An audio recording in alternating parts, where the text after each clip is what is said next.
Hi, I'm Conrad Marshall, and from the Sydney Morning Herald and The Age, welcome to Good Weekend Talks, a magazine for your ears featuring in-depth conversations with fascinating people from sport and politics, science and culture, business and beyond. Every week you can download new episodes in which top journalists from across our newsrooms talk to compelling people about the definitive stories of the day. In this episode, we talk to Melinda Gates. Famous as one half of the Bill and Melinda Gates Foundation, one of the largest philanthropic outfits in the world, Melinda spent 20 years overseeing the giving away of more than $77 billion. Then, in 2021, she and Bill divorced after 27 years of marriage, and Melinda began to chart a new path for her life.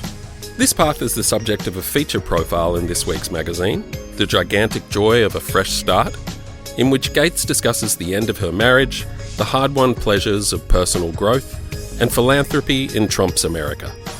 She joins us today to chat about all that and more with Good Weekend senior writer Amanda Hooton.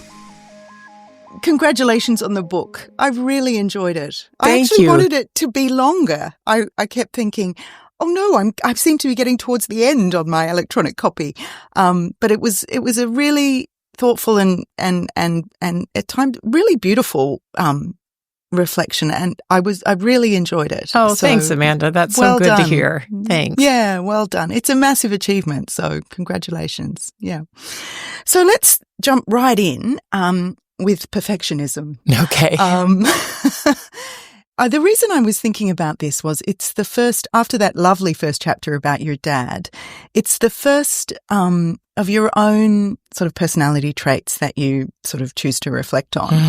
And I thought that might be significant in some ways. Obviously, the connection with your own children, is a really profound one.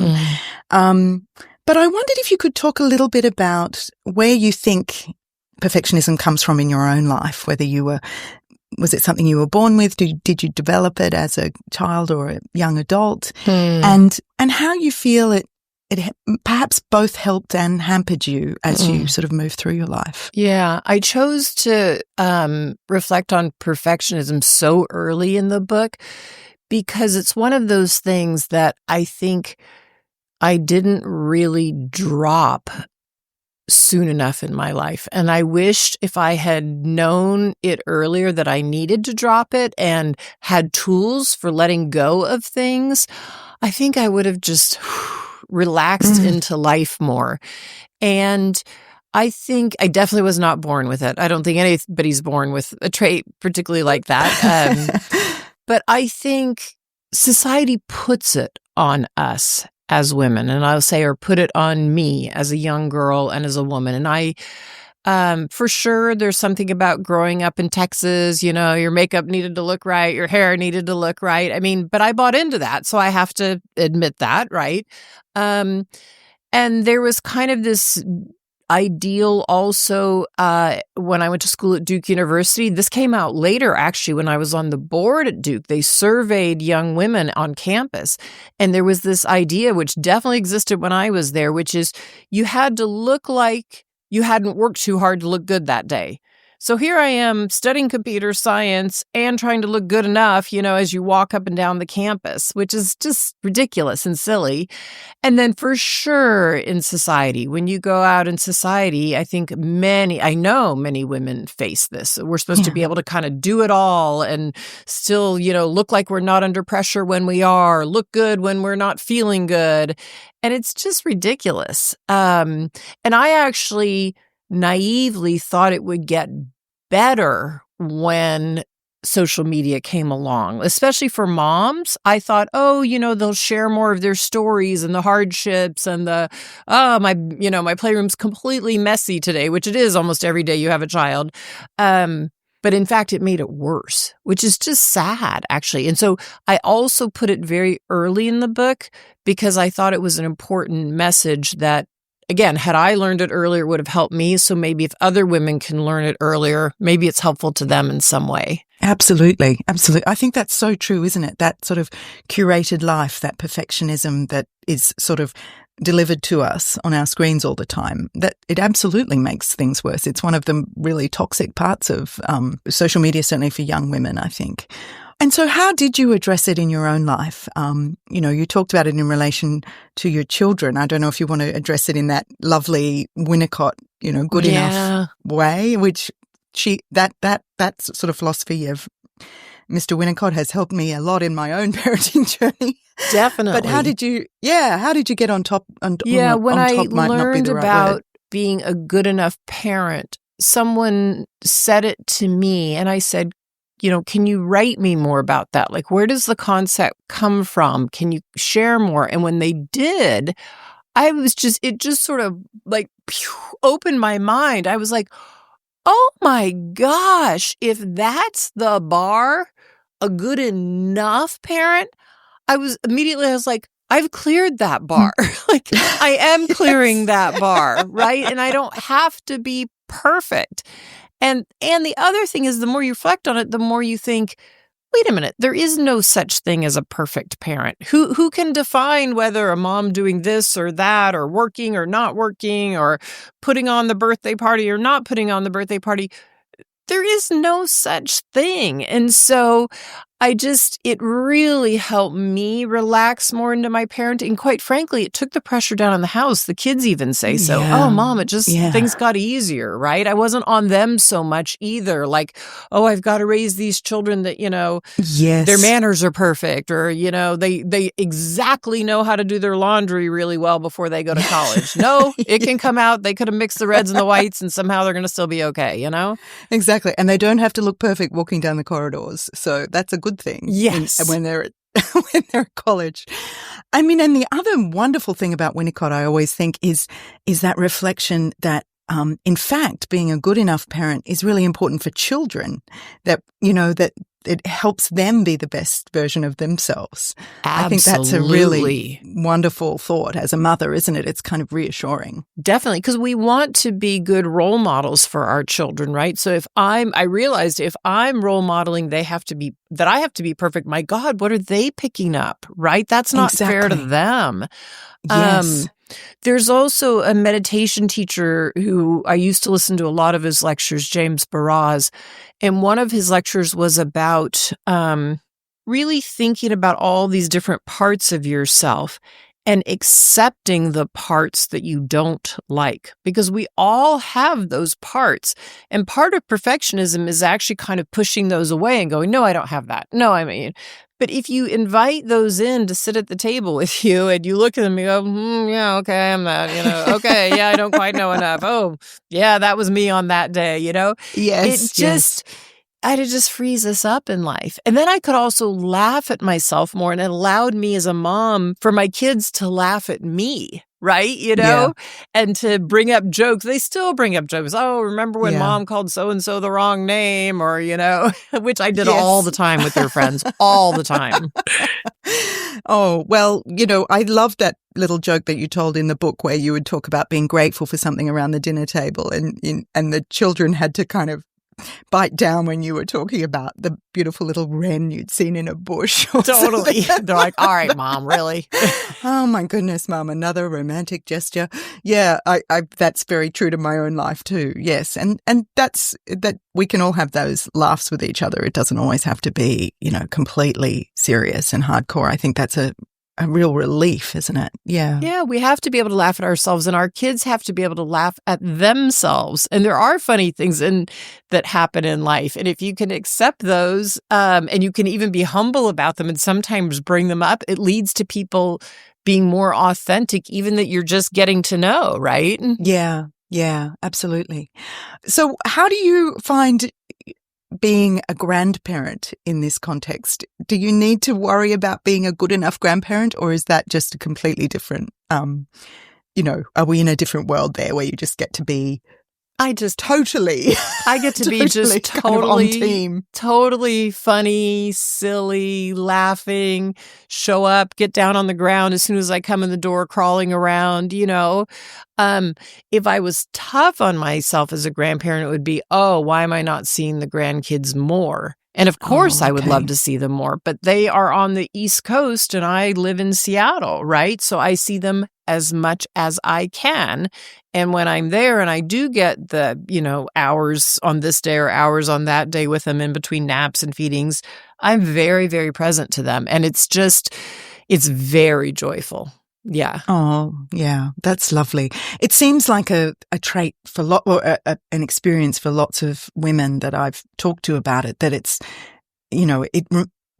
the kind of concerns and worries and the sense of responsibility we feel as parents sort of lessons. We get to just be the completely loving and, positive grandparent where everything the child does is fantastic. Exactly. We don't have to do any of the kind of not the bad stuff, but the hardest stuff. The hard stuff, wrestling them into bed when they're overtired or, disciplining them. Exactly. You kind of just get to be the fun person in their life. Yeah, exactly. How lovely. Reflecting on that idea of traits that we have in our life or characteristics that we have, and you were talking about one of the traits of perfectionism is that maybe we tend to push those away. And I wanted to talk to you about your writing about the inner voice or your own inner voice. And I thought it was really striking that you described in the years leading up to the breakdown of your marriage to Bill, that you feel you lost that inner voice. And so I guess my first question is, what do you think that inner voice really is? And why is it so important? I mean, is it the expression of our sort of most deeply held values? Is it our kind of uncensored opinions about the world? Is it our survival instinct? What are the components of that, first of all? I could just speak for myself, but my inner voice is my truest, most authentic self. One of the things I really, really try to do is lead an integrated life, right? That hopefully the way I show up professionally is the way I show up personally. And to not have those things separated. So it's the truest sense of who you are and how you want to be in the world. And I think your inner voice, if you listen to it, it calls you to be, at least for me, my best self, or whispers to me, okay, you're a little off here. You got mad at that person. Okay, try not to be too tough on yourself, but how are you going to change that, right? I talk about in my book, my Monday morning walking group, my truth council. Like, I need to show up and be able to say to them, I did this thing, especially when I had younger kids. I did this thing over the weekend that, I wished, to my kids that I wish I hadn't said to them, or I lost my temper, right? And same with them. And so that helps you stay on your truest self. But sometimes you don't want to see things, you want to push them away because it's inconvenient. It might disrupt your life. And so, yeah, but it's really important to know and cultivate who your inner self is. How do you think why do you, you talk in a beautiful way about your being encouraged to sort of be able to hear that voice and actually in a way kind of being trained to listen for it and understand it when you heard it even as a child, I think, but then certainly as a young woman, a teenager and young woman.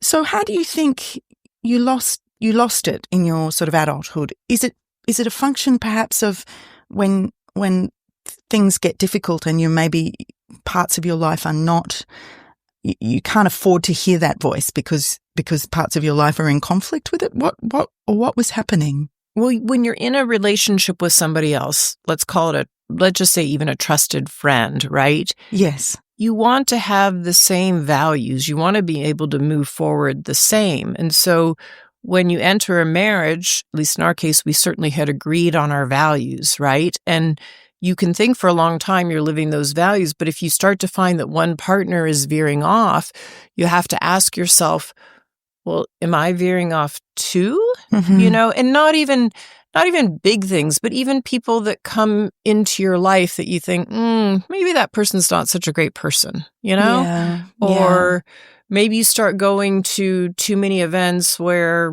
you wish you had drinking less at a particular event. You can veer off in these small ways, right? But over time, they can become bigger, or maybe that person really veers off.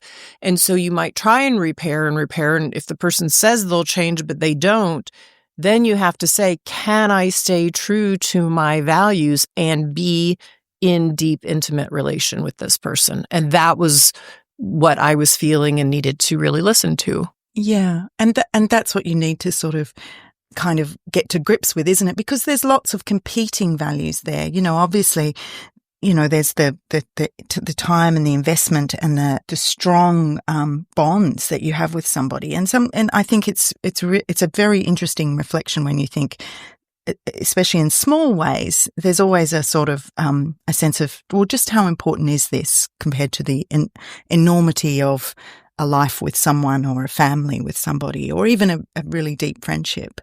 And I guess that's why we sort of tend to think, I think, for a long time, well, let's just, this is okay. We can manage this. This doesn't involve a fundamental shift. Yeah. But what struck me in your book was the real absence of resentment or anger or sort of conflict. I mean, maybe it's still there, but if so, it was not evident to me in your relationship today with Bill. And I wondered if you would reflect a little on what finding that inner voice, how that changed the way you were able to interact with Bill. Well, finding my inner voice ultimately led to what I needed to do, which was to end my marriage. And then I'm very honest in the book about, I've been through a lot of therapy, right? And it's helped me in so many ways. It's helped me be a better parent. It's helped me, I hope, be better in the work environment. But that helps you work through the very difficult feelings that you have when you have to make a change like that. And it's not something that comes right away. It's something that comes over time, at least in my experience. And sometimes you go back to it for a while and then you come out of it, and you might go back to it and you come out of it. It's like any kind of feeling.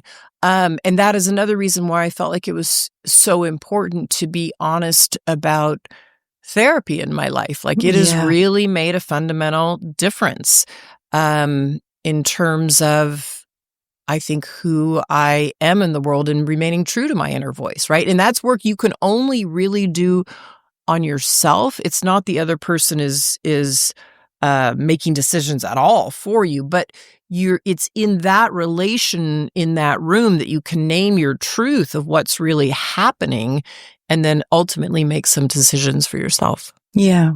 There was a great sense of freedom and just enjoyment in the book. And I thought how it really seemed to express that, return to, or the real sense of sort of you being just able to be unafraid and authentic in the way that you could just speak your truth, as you say. I think that is such a wonderful thing to grip onto in your own life. And it's a wonderful thing to see in another person, even at such a remove, just reading a book about them. And that must be I don't want to say reward, but it must be a lovely place to reach after that really long and hard journey, I guess.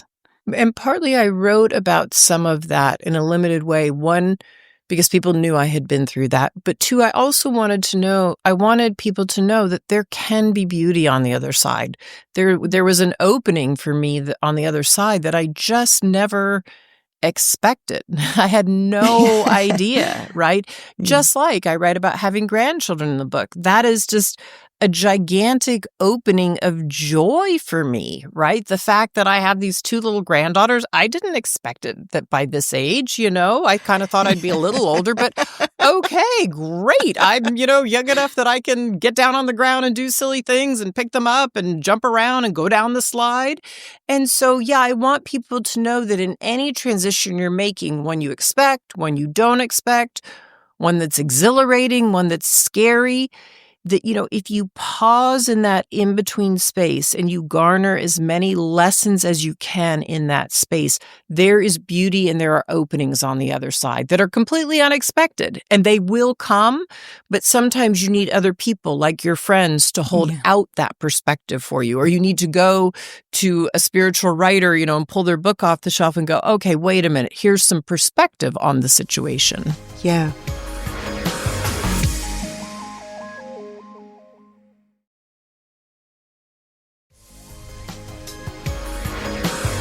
That was one of the really surprising parts of your book, actually. It was a concept I hadn't ever heard of, this notion of the clearing, and that, when you go through really hard times or even just really dramatic moments of transition in your life, you come to this space where you have the opportunity to do something different, or to look around at the opportunities and the possibilities that might be there.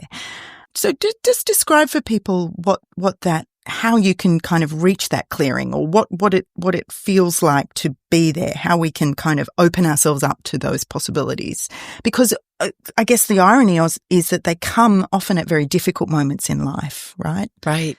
And that's part of the reason I named the book The Next Day, is you make this transition. And so something definitely ends, right? You close a chapter, you've ended a chapter, you're ending a chapter. And I think in our haste, or sometimes our anxiety, we want to rush to the next thing. Like, let me know what I'm doing. We want that certainty. We want that control, right? Because it feels very uncomfortable to be in this in-between space. And yet, in that in-between space, there can be so much personal learning and growth. And even for me, I started writing this book when I was in a transitional phase. And guess what? I'm still in a transitional phase. Like, I only left the foundation less than a year ago. So I'm still transitioning. I'm certainly doing my work through Pivotal, but I still have a lot to figure out about that. And so I need to not be afraid of that. I need to say, okay, who are the people that I need to gather around me? Who might I listen to? Maybe I run into somebody that gives me a new idea, or I visit somebody, or I read something. So we have to be open to those possibilities and be willing to be. Some spiritual leaders call it liminal space, that liminal space between when something is known and then not known. And the more you practice being in that space, I think it is easier the next time a transition comes. I give you the really small example. One of my friends got a pretty bad medical diagnosis on something that looked pretty badly, and she needed another set of tests. But, the health system's busy and they couldn't get her in for all the tests. And so it was going to be over the course of, 10 weeks. And she was the type of person where she absolutely could have tried to, elbow her way in and jam herself into the system and maybe get that time down to 2 weeks, right? And she said, the difference between whatever the diagnosis is going to be in 10 weeks versus now in 2 weeks, like, if I lose 8 weeks, it's not going to change the outcome of what this is.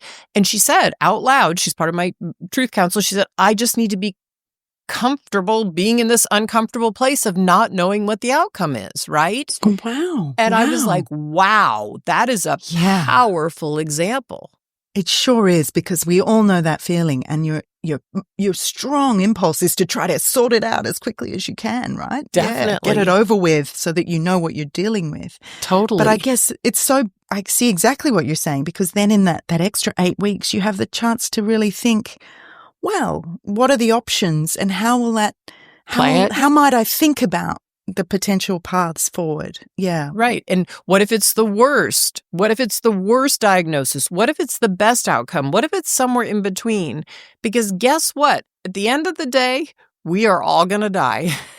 Exactly. And we don't know when it's going to happen. Hopefully it's not sooner, it's later. But practicing that, she literally said, me practicing this will be good practice for later in my life when the end does come. And she has a lot of wisdom, because she's lost some family members in the last 10 years, and she's seen Some of them go more easily and some of them go less easily. And she's like, this actually kind of gives me a chance to practice. And I thought, wow, that's courage. That's sitting in liminal space. That's exactly what I was thinking. It does require, so that space in those clearings do require courage, right? To kind of engage with it and think, okay, I'm actually going to be, people talk about this, don't they? Sitting with the uncertainty. It's hard. Yeah. Terrifying sometimes. Absolutely terrifying. I mean, even sometimes when you leave a job, it's terrifying to think if you don't know what your next one is going to be, or just the idea of disappointing certain people, or, all of that stuff. It can literally be terrifying. And yet, if you can sit with that, you start to realize, oh, I can get through this. And if you can get through this, you can probably get through almost anything. Yeah, yeah. Well, speaking of jobs, tell us about Pivotal Ventures, because, of course, we all know about the Bill and Melinda Gates Foundation, as it was for so long. But describe what motivated you to engage more fully. I know Pivotal existed prior to your sort of taking it on in this way. But describe what it is and what you hope to achieve and what's happening with it. Sure. I started Pivotal Ventures in 2015, but I felt that the foundation is in such a good place. I am so proud of the work that it's done. It has the right CEO and leader. It has a board. It's just in a really great place. And I felt like with me turning 60, this was the year to step out on my own. And because of many of the things that have happened in the United States in the last few years, my granddaughter will not have as many rights as I had. That just shouldn't be. And so I felt like by me moving to Pivotal full time, I could really focus on some of the domestic issues in the United States that women face in terms of equality. I'm still doing some international work, but the balance shifts. The balance is more on domestic. The United States, just to give you an example, if you are a mom giving birth in the United States today, you're 3 times more likely to die than you are in any other high-income country. That just should not be. That is an extraordinary statistic, isn't it? It's sad. It's deeply sad. And depending on where you live in the U.S., those statistics are either slightly worse or slightly better. And so that's one example. Another example is we are the only high-income country in the world that does not have paid family medical leave. You can take leave, but you don't necessarily get paid. And that has profound effects for working moms and dads, especially the ones cobbling 2 jobs together and they have a child and they can only figure out how to get 3 days off and they take vacation. I mean, it's senseless. So I'm working on these sort of systemic barriers that hold women back because we've underinvested in them in the United States. And I believe there are ways to move these issues forward. Let's talk about that. I mean, you've spent a long time in the philanthropic space. How have you come to understand the best ways for philanthropy to operate? What are the strategies you've developed? Well, I believe philanthropy is part of an ecosystem, and it's one part. So you have philanthropy, you have government, you have the private sector, and then you have civil society. And all of them need to work together. They all have differing roles. But what philanthropy can do is it can take risks that the taxpayers wouldn't want their government to take with their money. It can take risks. It can prove things out. It can fail at some things. But the things that get proven out, then you get civil society to use their voice and say, hey, government really should scale these things up. Let's say it's a good piece of legislation or public policy. You can also stimulate the private sector. They might be more likely to, let's say in the U.S., this is a true example, they've invested more in men's health than in women's health. Well, you can do certain things. You can put certain research dollars in, come alongside them and do partnerships so that we invest more in women's health. And so I see ultimately the role of philanthropy is to render itself useless and not needed, right? If I do my job well, we will have paid family medical leave in all of the United States. Right now, we've gotten it to where we have it in 13 states and Washington, D.C., and we have it for military families. We have a long way to go, but we are making progress. Yeah. And eventually I can get out of that work, which would be lovely, right? But with Pivotal Ventures, I feel like it's my job to use every tool in my toolbox, whether that's philanthropic dollars, whether that's my voice around public policy, whether that's investments. So I'm investing in women and people of color's businesses because I believe they have great ideas. And yet less than 4% of VC funding goes towards their ideas, venture capital. So I'm investing directly in some of those businesses, and I'm investing in other venture capitalists who are investing in them. So I'm trying to create that flywheel in society to help get women moving forward, take down the barriers and help move them forward. It's so interesting that you say venture capital, because when you describe that idea of philanthropy as a sort of in some senses, a risk-taking venture, like an opportunity to take risks. Well, that's a very VC model, isn't it? Yeah. And Warren Buffett told us years ago when we were setting up the foundation, he just gave us some great advice. And one of the things he said was, okay, don't be too tough on yourself because you're working on the problems that society has left behind because they are hard. But also don't be afraid to take big swings. And he said, you're going to miss sometimes. And, yes, you'll have some dollars that don't turn out doing anything good, but every now and then you're going to get a home run, and that is really going to change things. So I always keep that in the back of my head because it is some of the things we do. You have to take risks with the capital. Yeah. That's a great reference to Warren, whose work in that and generosity, is something that everybody kind of knows about.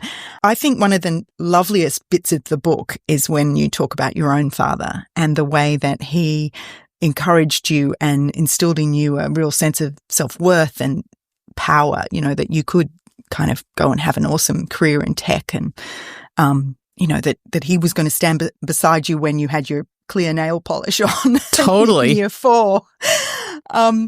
And it made me reflect on the space that you're in at the moment in the States, and remarks like, just to pick one at random, but things like Mark Zuckerberg said recently how the tech space, which I know is a space you think about a lot and are very interested in, that needs a more masculine energy, and I think men have such an opportunity to be a force for good, and to inspire everyone, but especially women.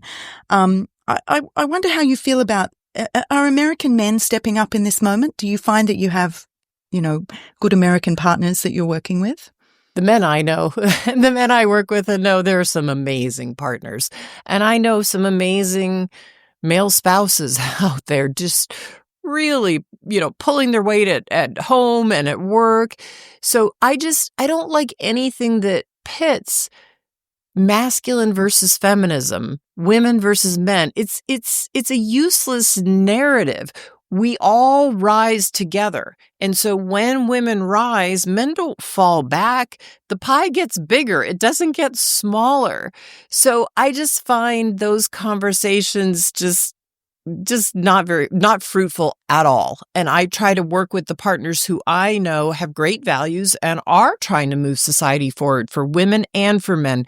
Because guess what? Our society is better off when men and women are thriving. Our families are better off.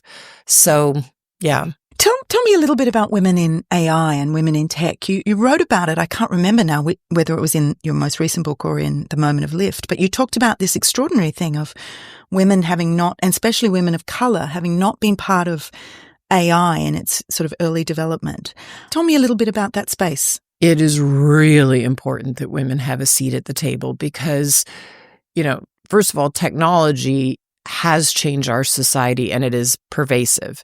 And AI is going to change society even more, and will change it even more swiftly than what we've seen with the internet. I mean, it is just literally, I feel like every 2 days is like, whoa, another new thing, right? And it can be very beneficial to society, but you have to have women at the table so their issues are represented, right? I feel like no matter what the space is, whether it's AI, whether it's our storytelling through movies and television, you have to have everybody's stories represented, not just one view of society. I mean, women have a different lens on society that men do. It's not that one is right and one is wrong, or one's wrong and one's right. It's that we just have different lenses. We have different lenses based on what part of the country we're born in, right? You do in Australia based on where you're born or not born, right? And so I feel that society, that our business places, that our politics, that our storytelling, it should look like and represent society, right? And if it doesn't, if you don't have enough brown or black people at the table, or you don't have enough women at the table, there is a way to fix that. And it's not all that hard. We make a lot of excuses about why it's hard. It's not. The problem is society was set up by and large for white men. And so we are sending women and people of color into a workforce, just take one example, that was set up for a different era. And so what happens is there are all these barriers in the system, and we need to go in and break those down. So I made a $1 billion commitment as part of my stepping out on Pivotal Ventures when I left the foundation. And 150 million of that billion is to try and work on the workplace so that it is more welcoming to women, so that we continue to get more women in tech, but even more women in artificial intelligence. To me, it's just vital. Yeah. Tell me a little bit about a project. Maybe you want to expand a bit on that, but tell me about a project that Pivotal is engaged in at the moment that's, really thrilling to you.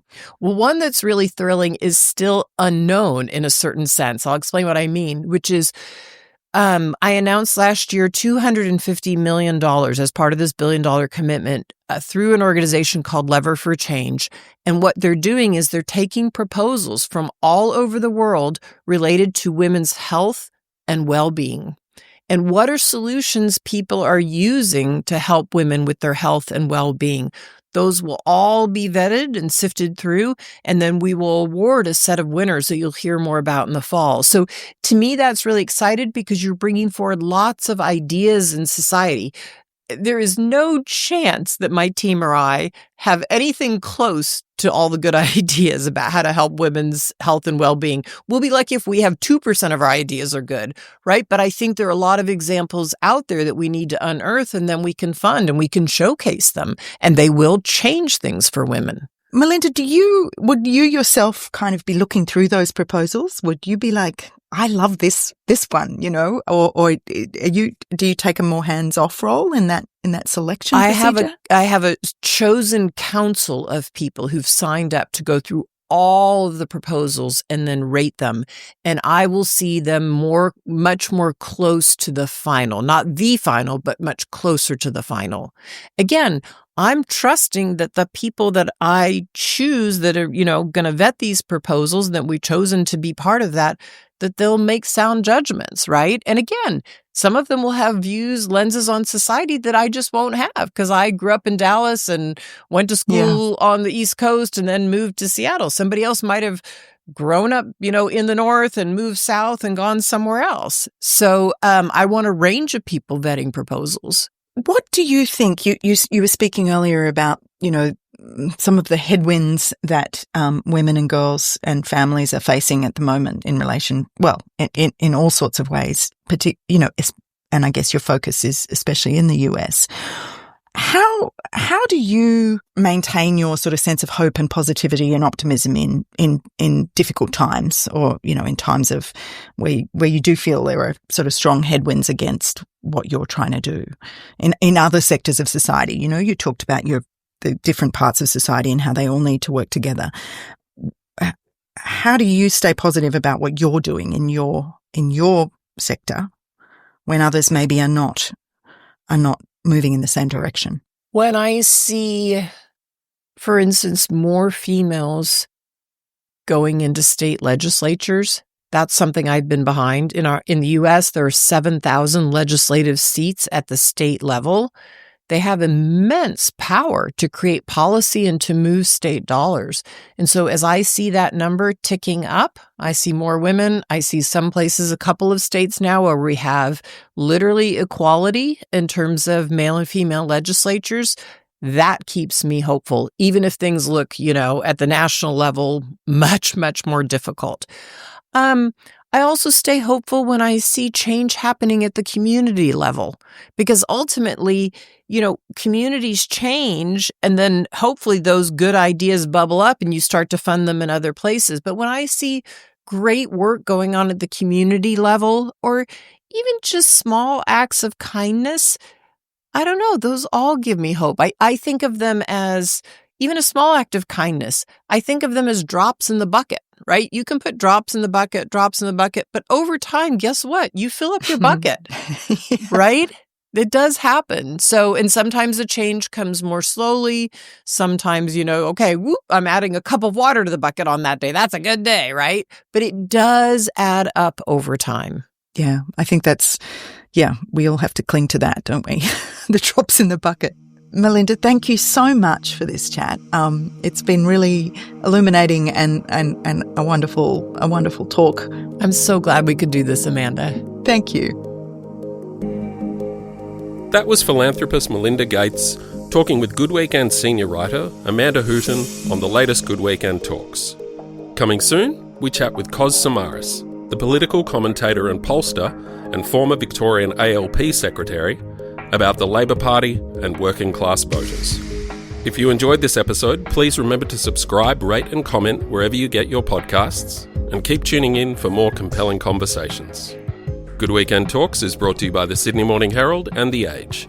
Proud newsrooms powered by subscriptions. To support independent journalism, search Subscribe Sydney Morning Herald or The Age. This episode of Good Weekend Talks is produced by Conrad Marshall and edited by Tim Mummery, with technical assistance from Josh Towers. Our executive producer is Tammy Mills, Tom McKendrick is head of audio, and Greg Callahan is the acting editor of Good Weekend.